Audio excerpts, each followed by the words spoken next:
Life for me with urgency incontinence is a constant awareness of my bladder, this constant fear of wetting my pants, to put it bluntly. I kept clothes in my car, and very often I would have to go out and get them and change clothes because I was not able to control the urine that fell out of me. I actually spilled a glass of water in my lap at a meeting to cover the fact that I had leaked during the meeting. Last summer, I started to go see a urologist, and they said, yes, you are retaining urine. This is not a good thing. This could damage your kidneys. This is not a mere inconvenience. This is the bathroom, and this is where I used to come quite often. Oftentimes my coworkers would see me running down the hall to get into this ladies' room here, and it was quite embarrassing. How much has your life changed because of overactive bladder or urinary retention? Have you tried other therapies such as medications without success? Do you often wake up to urinate several times a night? At work, do you worry about getting to the restroom on time? Have you reduced or given up exercising or other activities you love? Do you bring pads and a change of clothes wherever you go? You are not alone. Bladder control is actually a huge problem in the United States. Roughly somewhere between 17 to 30 million people in this country suffer from some sort of bladder dysfunction. You need to treat this appropriately because you need to get on with your life, number one. And if you don't treat it, a lot of times these symptoms can become worse. Not only am I aware of my bladder, but I have so many triggers throughout the day. For example, brushing my teeth. I often have to set my toothbrush down on the edge of the sink and head to the toilet. When I'm washing my hands at the sink in the kitchen, I have to run to the bathroom.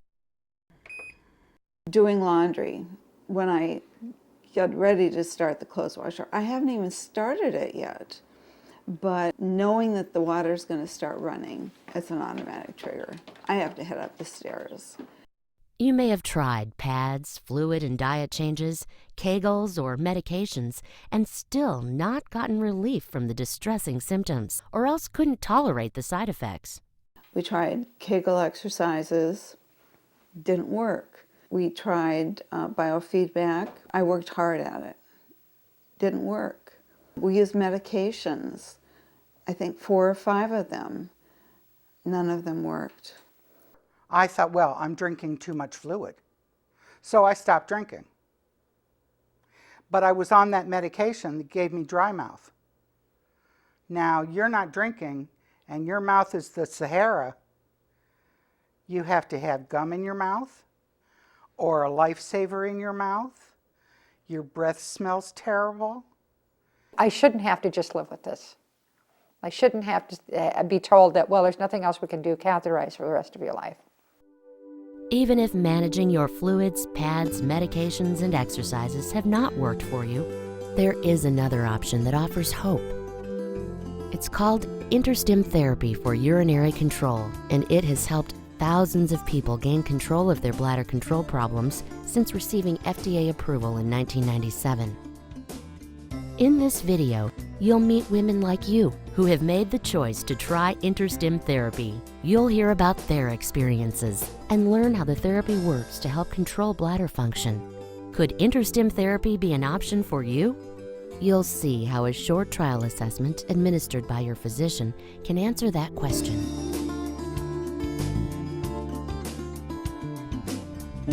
What we're saying about patients with these problems is that they have an information management problem. The switch is either stuck in the go all the time position or in the no-go position. If you have overactive bladder, medications are designed to relax the bladder muscles, which may reduce symptoms of overactive bladder. But medications are not effective for everyone, and they can also cause intolerable side effects, such as dry mouth and constipation. If you struggle with retention, catheter tubes are often required in order for you to empty your bladder. It means having to keep catheters with you at all times and the risk of getting an infection. InterStim Therapy can help for either overactive bladder or retention. It works on the nerves that control bladder function. The bladder itself may not be the primary problem, but the communication signals between the brain and the nerves that control the bladder are causing the troublesome symptoms. And so the therapy can work equally well for both sets of problems. And the key to understanding who it's going to work for is the trial.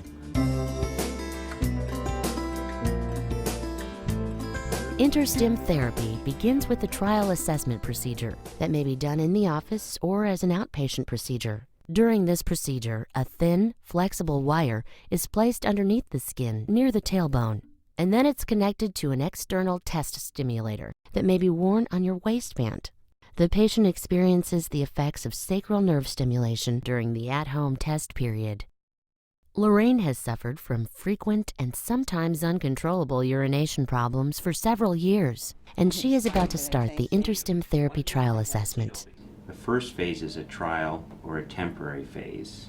That's the part where we actually find out whether or not the use of this device can help you. What's involved is we put a small lead or a wire into the openings in the tailbone where the nerves travel. Then we're going to send a small electrical signal to the nerve with a handheld stimulator. So it's not the kind that ultimately we would implant in your body if this works, but it's a temporary one that patients can use in order to test this out. What we do in the operating room is not going to give us the answer. It's what's going to happen in the days following that, where you have a chance to use the therapy, and you're going to keep your diaries, and we're going to compare those to what was happening beforehand. In the right patient, in the patients who this can work very well for, we're not looking for a subtle change. We're looking for a night and day difference in your symptoms. Today's the 5th day after my implant. I'm feeling terrific. I feel like I'm back to normal with regard to voiding. In fact, my bladder diary reflects that. I've had no incidents of leaking. Even today, I was brushing my teeth, and I didn't have to stop and lay the toothbrush down and run to the toilet. This is the first load of laundry I've done since the implant. So we'll see what happens once the washer starts. The setting is all right. Change it to cold. This is when it usually happens.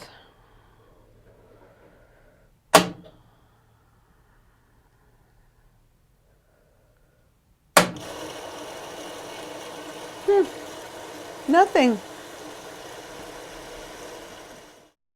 Given that there was a trial, I was very secure with the fact that it wasn't going to be permanent, that we could have that trial period.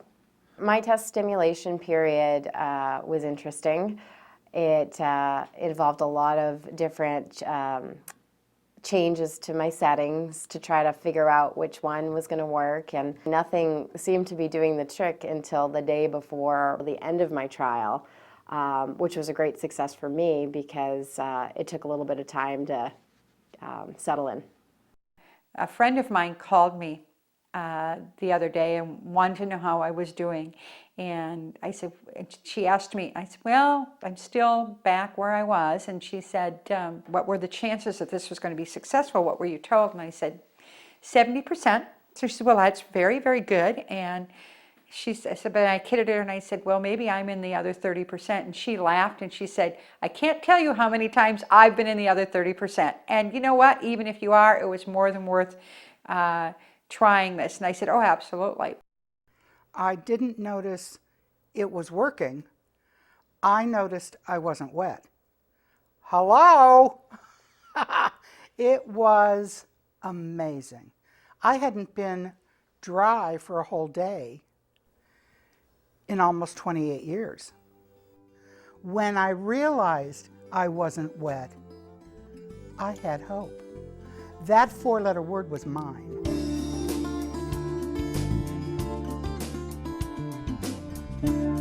If the trial provides you with significant relief of your symptoms, you have the option of moving on to a long-term solution with InterStim Therapy. During this procedure for long-term InterStim therapy, a wire, often referred to as a lead, is connected to a neurostimulator that is implanted underneath the skin in the upper buttock. The system is then entirely beneath the skin, and the neurostimulator continues to send the mild electrical pulses that help control your bladder function. So looking at your diaries, the average amount that you were urinating was about 130 cc's, or 4 ounces, 4 1/3 ounces. And now you're voiding 330 cc's, which is about 11 ounces. So much bigger volume, and it goes along with the decreased frequency. So I think that how you feel and what those diaries indicate show that you are a good candidate for the chronic implant, and we should go on to that at this point. Thank you. Oh, sure, you're welcome. I'm really glad. It makes me feel great when I have a patient like you who I know I've been taking care of for a long period of time, and who we haven't been able to make better with the other things that we tried, that this works. I love to run and was only really able to run short distances. Any movement to the bladder was just, would set you off with regards to feeling like you had to go to the bathroom. After InterStim, it's like I never had that problem before. I can stay at the gym as long as I want, and I even ran a half marathon just because I didn't have to deal with that anymore. I think of all of the things, I am the most proud of that moment. 2 hours and 28 minutes and 13.1 miles in 20-degree weather. You know, I did it because of InterStim. I don't think I could have done it without it. Since the InterStim therapy, I don't even have clothes in my car. I don't need them. If I leak, which I still do sometimes, it's such a little bit. That's what the adult diaper is for. So you think these go with this? I do. I am able to sit through a meeting without having to leave. I can stand around at the end of a meeting and visit with somebody. I was always waiting to find the next bathroom. Now I'm waiting to find out what's going to be part of my life. The bathroom is not a major part of my life anymore. The individual who is looking to learn more about InterStim, they have to be definitely open to the possibility that this may or may not work for them. I had been through 10 different possibilities and nothing worked for me until this, but I think I'm more than happy that I kept trying, and ultimately I found something that worked for me. If you'd like more information about InterStim Therapy, talk it over with your doctor. You could be a candidate for the trial assessment.